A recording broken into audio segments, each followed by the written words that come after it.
तो शुरुआत chapter 6 work power and energy. पहला टॉपिक हम डिस्कस करेंगे बेटा वर्क के बारे में। देखिए हेडिंग वर्क, देखिए बेटा इसमें वर्क इज, पहले लिखो फिर समझाऊंगा बेटा इसके बारे में। Work is said to be done when force causes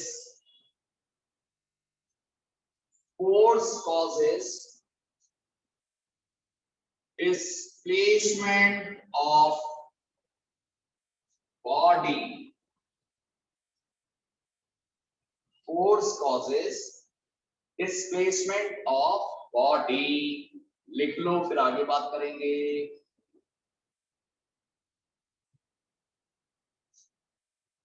आगे लिखना लाइन चेंज करके बेटा। वर्क इज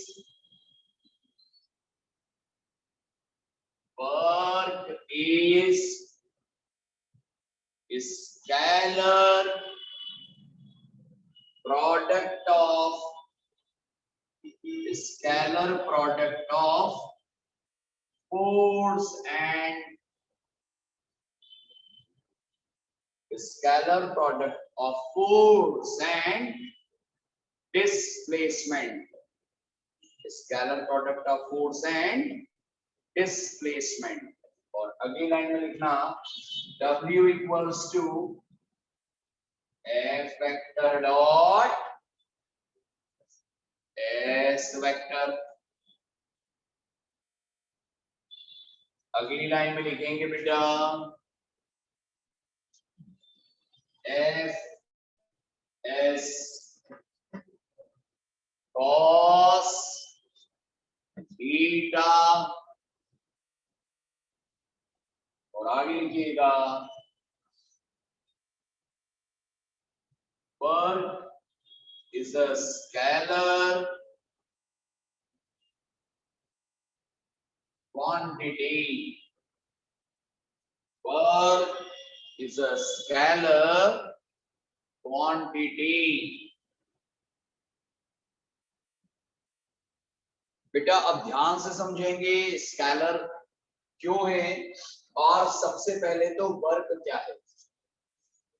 फिजिक्स में अगर कोई बॉडी वर्क कर रही है, फिजिक्स में अगर कोई बॉडी वर्क कर रही है तो 100% बॉडी पे लगा होगा फोर्स। क्या लगा होगा? फोर्स। और इस फोर्स के कारण बॉडी का डिस्प्लेसमेंट हुआ होगा। क्या हुआ होगा? डिस्प्लेसमेंट। ये दो चीजें बहुत जरूरी हैं, फोर्स लगा और डिस्प्लेसमेंट हुआ, दो चीजें हुई तभी वर्क कहलाएगा। फिजिक्स में जो वर्क निकाला जाता है बेटा, ये फोर्स और डिस्प्लेसमेंट दोनों का डॉट प्रोडक्ट या स्केलर प्रोडक्ट होता है। और ये दोनों ही आपने सीखा है। जो वर्क है वो फोर्स और डिस्प्लेसमेंट का स्केलर या डॉट प्रोडक्ट कहलाता है। तो वर्क है F vector dot S vector F S cos theta. हमने ऑलरेडी ये बात की है कि डॉट प्रोडक्ट का जो भी आंसर होता है वो स्केलर होता है। इसीलिए वर्क क्या है दोस्तों? Scalar quantity. क्या है बोलो? Scalar quantity. तो वर्क की पहली काम की बात, वर्क फोर्स और डिस्प्लेसमेंट का डॉट प्रोडक्ट है। और ये कौन सी क्वांटिटी है बेटा? स्केलर। धीरे धीरे आपको वर्क से जुड़ी सारी बातें समझाऊंगा, सारे फंडे क्लियर होंगे आपको आज वर्क से जुड़े।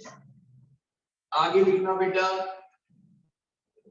वर्क से जुड़ी आगे लिखना बात, unit unit and dimensional formula लिखना बेटा अंडरलाइन करके इसमें SI unit of work is SI unit of work is joule. बेटा ये एनर्जी के लिए पढ़ते हो ना, वर्क और एनर्जी की सेम यूनिट होती है, क्या होती है बोलो, joule.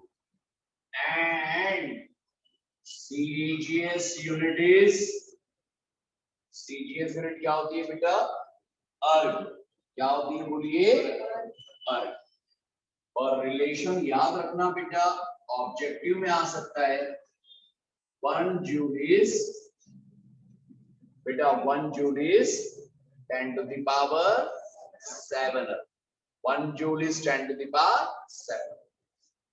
And dimensional formula is बेटा वर्क एनर्जी दोनों के डायमेंशनल फॉर्मूला रख दो, ml square t minus 2, ml square और t minus 2।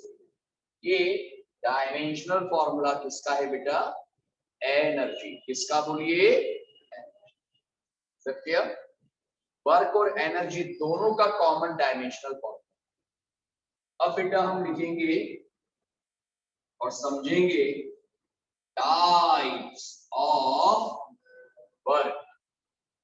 क्या सीखेंगे बेटा, टाइप्स ऑफ वर्क। बेटा आजकल ऐसे वर्क कितने टाइप्स का होता है, कोई बताएगा मुझे। पहला लिखिए पॉजिटिव वर्क। वर्क का पहला टाइप लिखिए बेटा positive work. Total work 3 types के होंगे बेटा, पॉजिटिव, नेगेटिव और जीरो। क्या है बोलो, पॉजिटिव, नेगेटिव और जीरो। पॉजिटिव वर्क कब होगा बेटा, वर्क पॉजिटिव तब कहा जाएगा जब बॉडी पर जो फोर्स लग रहा है, क्या लग रहा है बेटा, फोर्स का और डिस्प्लेसमेंट का डायरेक्शन क्या हो बेटा, सेम। क्या हो, सेम। ऐसा भी हो सकता है कि फोर्स और डिस्प्लेसमेंट के बीच कोई एक्यूट एंगल हो। कौन सा एंगल हो बेटा, एक्यूट। सर ऐसा कभी होता है क्या, हाँ, ट्रॉली बैग, हम ट्रॉली बैग को इस तरफ खींचते हैं तो वो आगे जाता है, यस और नो। तो बताओ इनके बीच का एंगल एक्यूट है या नहीं है, यस और नो। अरे यस और नो, एक्यूट एंगल है ना। तो जब फोर्स और डिस्प्लेसमेंट के बीच या तो जीरो एंगल या फिर एक्यूट एंगल, तो वर्क क्या होगा बेटा, ऑलवेज पॉजिटिव। तो लिखना शॉर्टकट में, an angle between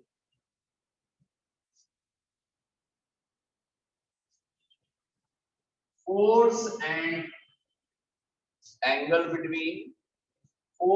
and displacement is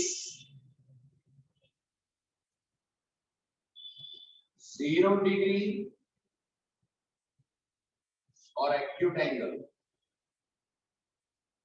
angle between force and displacement is कितना बेटा, या तो 0 या फिर एक्यूट एंगल। समझ में आया। इसके एग्जाम्पल लिखने की कोई आवश्यकता नहीं, क्योंकि हमारी डेली लाइफ में हम मैक्सिमम वर्क पॉजिटिव ही तो देखते हैं।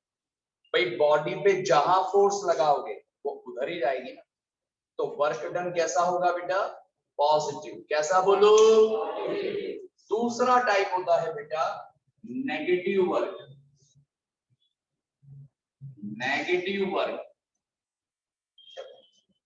सर वर्क नेगेटिव कब होगा सर, चलो बताओ जरा आप इस बारे में, नेगेटिव वर्क कब होगा। कौन बताएगा नेगेटिव वर्क के बारे में? नेगेटिव वर्क कब होता है और कैसे होता है? चलो, ये है डब्बा। क्या है बोलो? एक बॉक्स है बेटा, आपने फोर्स लगाया आगे इधर, तो डब्बा भी कहाँ जाएगा? आगे जाएगा। पर एक बात बताओ, इस पर फ्रिक्शन का लगेगा आगे के पीछे? बोलो बोलो जल्दी। अरे बॉडी गई आगे तो फ्रिक्शन का लगा, फ्रिक्शन फोर्स को ऐसे बता दे, तो फ्रिक्शन लगेगा इधर। अच्छा, बॉडी जा कर रही है आगे और फ्रिक्शन का लग रहा है पीछे, तो फ्रिक्शन फोर्स और डिस्प्लेसमेंट का डायरेक्शन सेम है कि अपोजिट? Very good. अगर फोर्स और डिस्प्लेसमेंट के बीच का एंगल 180 डिग्री, अपोजिट मतलब 180 डिग्री, तो वर्क हुआ बेटा नेगेटिव। कैसा हुआ? नेगेटिव। अब बच्चे होते हैं कंफ्यूज, समझ में नहीं आया सर। क्यों नहीं आया? क्योंकि सर बॉडी पे फोर्स लगा आगे और बॉडी गई भी कहां? आगे, तो वर्क पॉजिटिव हुआ ना? हाँ हुआ ना, मैं क्या मना कर रहा हूं? यहां एक नहीं, कितने वर्क हैं? दो। एक वर्क ये फोर्स कर रहा है और एक वर्क फ्रिक्शन फोर्स कर रहा है। बताओ कितने वर्क हैं एक के? दो। एक ये फोर्स कर रहा है और दूसरा कौन कर रहा है? फ्रिक्शन। जल्दी बताओ, ये फोर्स जो वर्क करेगा वो पॉजिटिव हुआ कि नेगेटिव? क्यों हुआ पॉजिटिव? क्योंकि जहां फोर्स लगाया वहीं क्या हो रहा है? डिस्प्लेसमेंट। लेकिन फ्रिक्शन का लग रहा है सेम डायरेक्शन के अपोजिट? सेम या अपोजिट? और अगर अपोजिट लग रहा है मतलब वर्क कैसा हुआ? पॉजिटिव के नेगेटिव? समझ में आया? बच्चे समझ नहीं पाते नेगेटिव वर्क। आपको समझ में आया? जब बॉडी आगे जाएगी तो फ्रिक्शन कहां लगेगा? पीछे। और फ्रिक्शन पीछे, तो work done by friction will be negative, will be. Example number 2, पहले समझो फिर मैं सब बात लिखवा दूंगा बेटा। एग्जाम्पल नंबर 2 आपको समझना बहुत जरूरी है, नेगेटिव वर्क को। बेटा ये बॉडी को मैं ले जा रहा हूं ऊपर। किधर ले जा रहा हूं बोलो? बताओ, मैं बॉडी पर फोर्स कहां लगाऊंगा? ऊपर लगाऊंगा। डिस्प्लेसमेंट भी कहां हो रहा है? तो मैं जो वर्क कर रहा हूं वो पॉजिटिव हुआ कि नेगेटिव? अकल लगाओ। ज्यादा अकल लगाने से भी गलत आंसर आते हैं, तो उतनी लगाओ जितनी आवश्यकता है। अरे मैंने फोर्स लगाया ऊपर और डिस्प्लेसमेंट भी कहां हुआ? तो डायरेक्शन सेम है कि अपोजिट? तो वर्क डन कैसा हुआ? पॉजिटिव। अरे कैसा? अरे यार वर्क पॉजिटिव हुआ कि नहीं हुआ? यस और नो? लेकिन अब सुनो, इस बॉडी पर ग्रेविटेशनल फोर्स कौन सा बोलो? ऊपर लग रहा है कि नीचे? और ग्रेविटेशनल फोर्स लग रहा है नीचे, और बॉडी कहां जा रही है? तो डायरेक्शन सेम हुआ कि अपोजिट? तो ग्रेविटेशनल फोर्स जो वर्क करेगा वो पॉजिटिव हुआ कि नेगेटिव? शाबाश। बच्चे समझ नहीं पाते नेगेटिव वर्क, पता है? आज आपने सीख लिया। हमेशा याद रखो बेटा, वर्क दो फोर्स कर सकते हैं। जैसे यहां पर बात कर रहा हूं तो बॉडी को उठाने का काम मैं कर रहा हूं, तो मैं फोर्स लगाऊंगा ऊपर, बॉडी भी जाएगी ऊपर, तो वर्क में कैसा कर रहा हूं? पॉजिटिव। लेकिन बॉडी जब ऊपर जा रही है तो ग्रेविटेशनल फोर्स क्या लग रहा है? नीचे लग रहा है, और बॉडी का जा रही है, तो वर्क डन कैसा हुआ? तो हमने आज एक ज्ञान प्राप्त किया। क्या प्राप्त किया? ज्ञान। अगर फोर्स और डिस्प्लेसमेंट अपोजिट हो, कैसे, तो वर्क होगा नेगेटिव। कैसा बोलो? तो लिखना बेटा, नेगेटिव वर्क में and direction of force and displacement,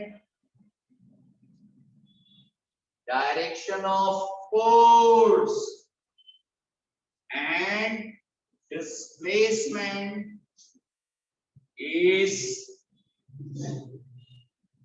opposite. Direction of force and displacement is, then work is, कैसा होगा वर्क? वर्क इज नेगेटिव होगा बेटा, याद रखना, वर्क इज। समझ में आया? कोई डाउट या कंफ्यूजन? एग्जाम्पल लिख लो बेटा, नेगेटिव वर्क का एग्जाम्पल लिखो। वर्क डन बाय फ्रिक्शन, क्या लिखेंगे बेटा? Work done by friction is positive के नेगेटिव? नेगेटिव। ठीक है, work done by friction is negative. समझ में आया? कोई डाउट, कंफ्यूजन? थर्ड टाइप लिखना बेटा, जीरो वर्क। तीसरा टाइप क्या लिखेंगे बेटा? Zero work. बच्चे सोचते हैं सर वर्क तो स्केलर है। हाँ क्या ना? हाँ स्केलर है, तो वर्क नेगेटिव कैसे हो गया? स्केलर तो पॉजिटिव होते हैं ना बेटा, तो वर्क नेगेटिव क्यों हुआ?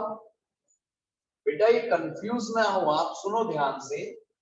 वर्क एफ वेक्टर डॉट क्या होता है बेटा? एस। फोर्स और डिस्प्लेसमेंट दोनों ही वेक्टर हैं, कैसे बोलो? और वेक्टर का डायरेक्शन होता है कि नहीं होता है? होता है। तो बेटा फोर्स और डिस्प्लेसमेंट चूंकि वेक्टर है, और अगर इनका डायरेक्शन अपोजिट हुआ तो आएगा आंसर नेगेटिव। क्या आएगा? तो नेगेटिव साइन क्या बता रहा है? कि फोर्स और डिस्प्लेसमेंट का डायरेक्शन है अपोजिट। क्या है? कंफ्यूज तो नहीं है? वर्क नेगेटिव का मतलब फोर्स और डिस्प्लेसमेंट का डायरेक्शन अपोजिट। ठीक है, अब बेटा जीरो वर्क कब होगा? तो लिखो वर्क इज जीरो। बेटा वर्क जीरो कब कब हो सकता है? Work is zero, A point लिखना इफ,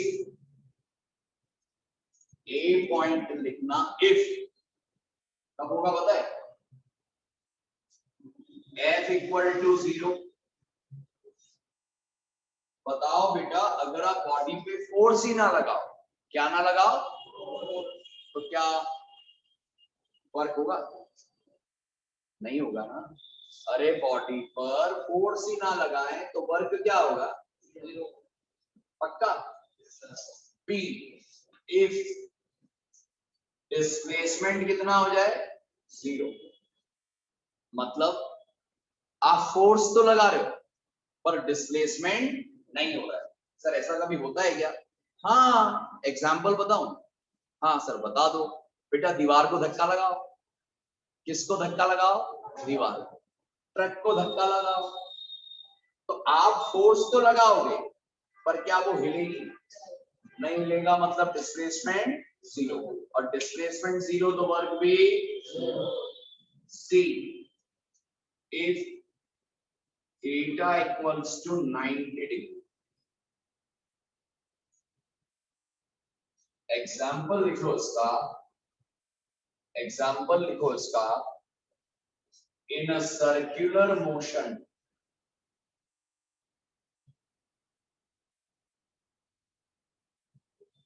ये समझना ये मजा आएगा इसको समझने में। In circular motion angle between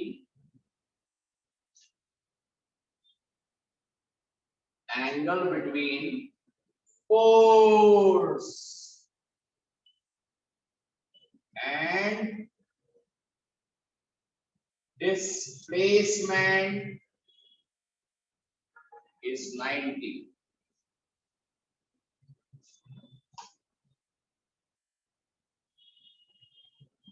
बेटा ये ऑब्जेक्टिव्स में पूछे जाते हैं क्वेश्चन। कौन से सर? जैसे work done by friction, is, तो आंसर क्या आएगा? नेगेटिव। क्या आएगा? और जो अभी लिखवाया ना 90 डिग्री वाला एंगल, वो कंसेप्ट सीखो। बेटा ये बॉडी है जो घूम रही है सर्कल पे, कहां पर बोलो? कहां पर? हमने सर्कुलर मोशन पढ़ लिया। हमने देखा कि अगर कोई बॉडी सर्कल पे घूमेगी तो उस पे सेंट्रीपिटल फोर्स लगेगा। कौन सा force?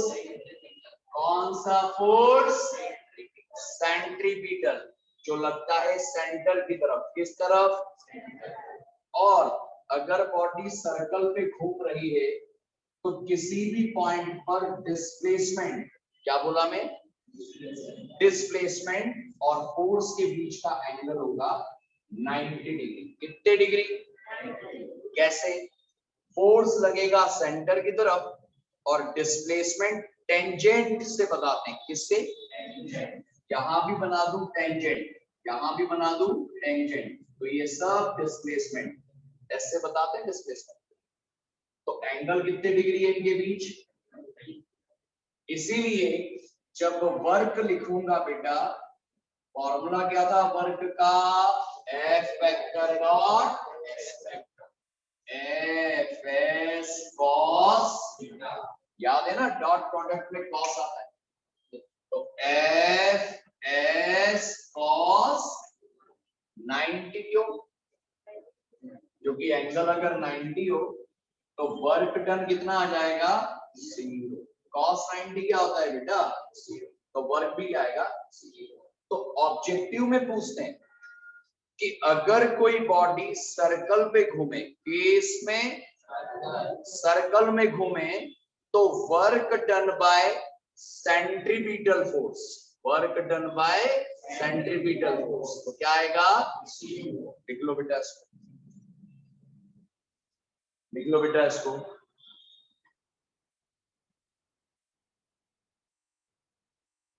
Work done by centripetal force will be 0.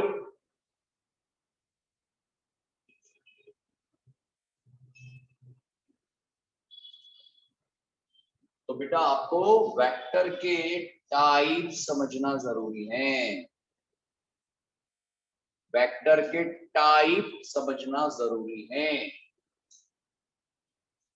Work का पहला टाइप पॉजिटिव है, सेकेंड नेगेटिव है और थर्ड 0, और उनको अच्छे से समझना जरूरी है। एंगल 90 डिग्री होगा तब भी वर्क क्या होगा बेटा? 0। समझ में आया? कोई डाउट?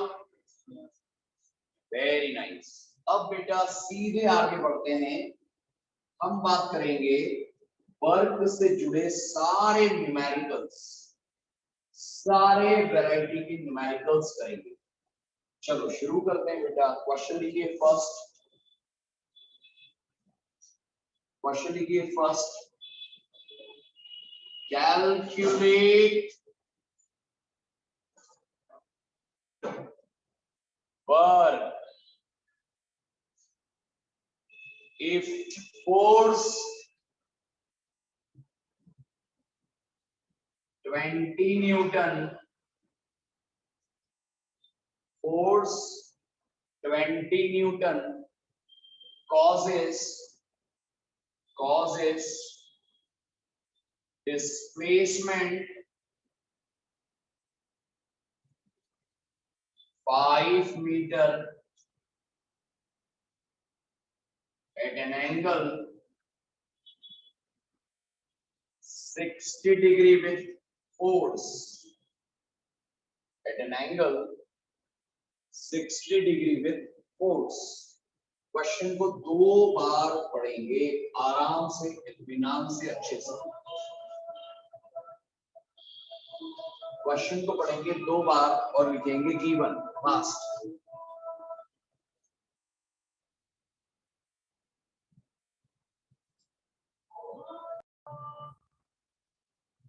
क्वेश्चन में आपको दिया वर्क निकालिए, सॉल्यूशन में लिखो बेटा गिवन फोर्स दिया 20 न्यूटन, यूनिट पे ध्यान देना, डिस्प्लेसमेंट है 5 मीटर और एंगल दिया 60 डिग्री। वर्क का फॉर्मूला याद करो बेटा, एफ एस कॉस, यही था ना, एफ की वैल्यू 20, एस की वैल्यू 5 और एंगल कितने डिग्री है बेटा, समझ में आया? तो वर्क आएगा बेटा 20 इंटू 5 इंटू cos 60 क्या होता है 1/2, 2 से इसको कैंसिल करेंगे बेटा, कितने जूल आया आंसर 50। समझ में आया? इजी है। एक वैरायटी एग्जाम में ऐसी आती है, सिंपल वर्क निकालो, फोर्स, डिस्प्लेसमेंट और एंगल दिया रहेगा। अगली वैरायटी है बेटा, अगली वैरायटी है, लिखिएगा बेटा, ये हमने वेक्टर में किया है, किसमें, वेक्टर, पर एक बार यहां भी कर देते हैं। Find work if force, find work if force F vector, बताया आप सबको देखकर इसको, 2i cap plus j cap plus 3k cap causes displacement, causes displacement, s vector दिया है बेटा, फोर्स न्यूटन और डिस्प्लेसमेंट मीटर में दिया है बेटा, और बोला वर्क निकालिए, वर्क निकालिए। तो चलिए वर्क का फॉर्मूले से शुरू करेंगे। फॉर्मूला था F vector dot S vector, F vector की वैल्यू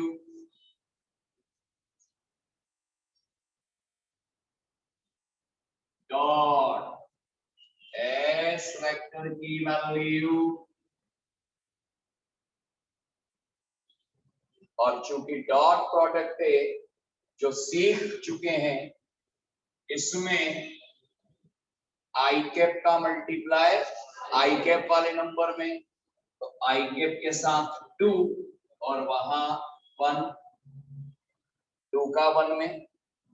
जिनको नहीं आता वो सीख लेना, आई कैप वाले कोफिशिएंट में, आई कैप वाले कोफिशिएंट का तो 2 का 1 में, प्लस जे का जे में, 1 का 1 में, के कैप के कोफिशिएंट का के कैप से, 2 प्लस 1 प्लस 6 विल बी कितने जूल? समझ में आया? कोई डाउट? अरे बक्का क्या निकाल दिया? वर्क।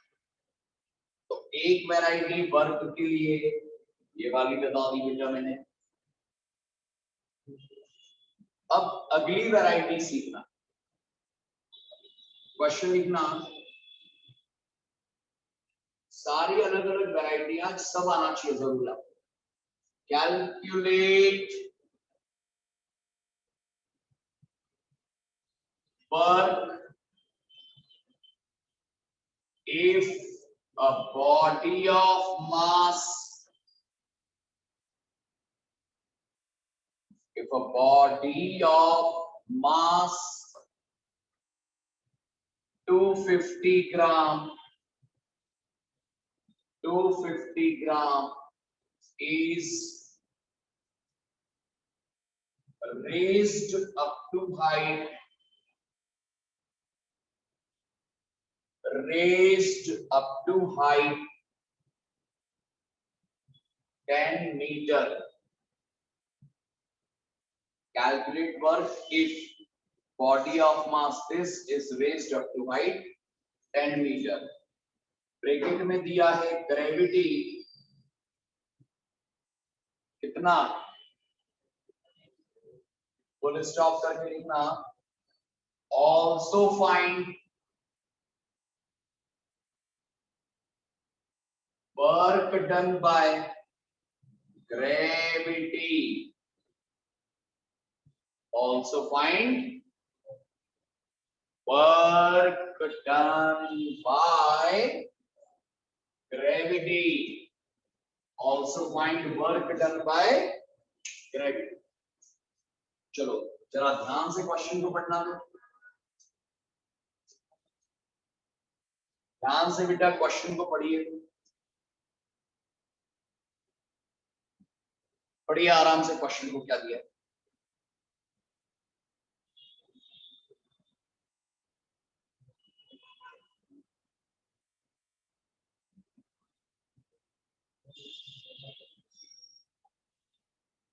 बेटा बॉडी को ऊपर उठाओ, किधर उठाओ, ऊपर। तो आपने ये ऐसे तो आगे सीखेंगे फॉर्मूला, और जब बॉडी को h हाइट ऊपर उठाते हैं तो जो वर्क लगता है ना बेटा वो होता है mgh। कुछ याद आया, बचपन में पढ़ा था, हम आगे भी पढ़ेंगे, पर याद रखो अगर बॉडी को h हाइट ऊपर उठाओगे तो वर्क का फॉर्मूला क्या है, बोलो, आवाज नहीं आई, mgh। तो एक काम करो, क्वेश्चन को पढ़ो पहले और लिखो गिवन। मास कितना दिया बेटा, 250 ग्राम, और हमेशा ग्राम को किस में बदलते हैं, ये जरूर याद रखना। तो 250 into 1/1000 किलोग्राम। बेटा 1 ग्राम में 1/1000 ही आएगा, कितना आ रहा है ये, 1/4 किलोग्राम, ये मास। हाइट कितने मीटर है बेटा, 10, और ग्रेविटी कितना है बेटा, ये भी 10 है, ये भी कितना है बेटा, 10।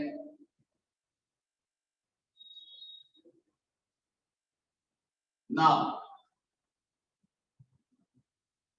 कितना वर्क हुआ, तो वर्क का फॉर्मूला मैंने क्या बोला था, mg, मास है बेटा 1/4, ग्रेविटी है बेटा 10, और हाइट है, कैंसिल किया तो वर्क आया बेटा 25 जूल। अरे 100/4 हो रहा है ना, अरे ऐसे कैंसिल कर लो यार, 100/4 आता है 20। एक बात और पूछिए, क्वेश्चन को पढ़ो, एक और बात पूछिए, वर्क डन बाय ग्रेविटी। अच्छा ये वर्क बॉडी को उठाने में हमने किया है ना, कितने जूल किया है बेटा, तो बताओ ग्रेविटी ने वर्क पॉजिटिव किया होगा कि नेगेटिव, क्या वेरी गुड। तो लिखो and work done by gravity is उतना ही वर्क, लेकिन प्लस में या माइनस में, माइनस, प्लस में या माइनस में, माइनस। समझ में आया? कोई डाउट, कंफ्यूजन? Very nice. चलो फटाफट बता दो, वर्क स्केलर है या वेक्टर? वर्क किस किस का डॉट प्रोडक्ट है? फोर्स और डिस्प्लेसमेंट। बताइए वर्क के कितने टाइप्स हैं? पहला पॉजिटिव, दूसरा नेगेटिव, तीसरा पॉजिटिव। अगर फोर्स और डिस्प्लेसमेंट के बीच एक्यूट एंगल कौन सा बेटा? तो वर्क का टाइप कौन सा? पॉजिटिव। अगर फोर्स और डिस्प्लेसमेंट अपोजिट, अपोजिट मतलब एंगल 180 डिग्री, तो वर्क क्या आएगा? नेगेटिव। और अगर एंगल 90 डिग्री हो फोर्स और डिस्प्लेसमेंट के बीच, तो वर्क क्या आएगा? बताओ work done by friction positive के नेगेटिव? बताओ अगर कोई बॉडी सर्कल पे घूम रही है तो work done by centripetal force zero. Very good. Work की SI unit joule, CGS unit अर्थ, और dimensional formula ml square T minus. आगे के न्यूमेरिकल्स अगले लेक्चर में डिस्कस करते हैं।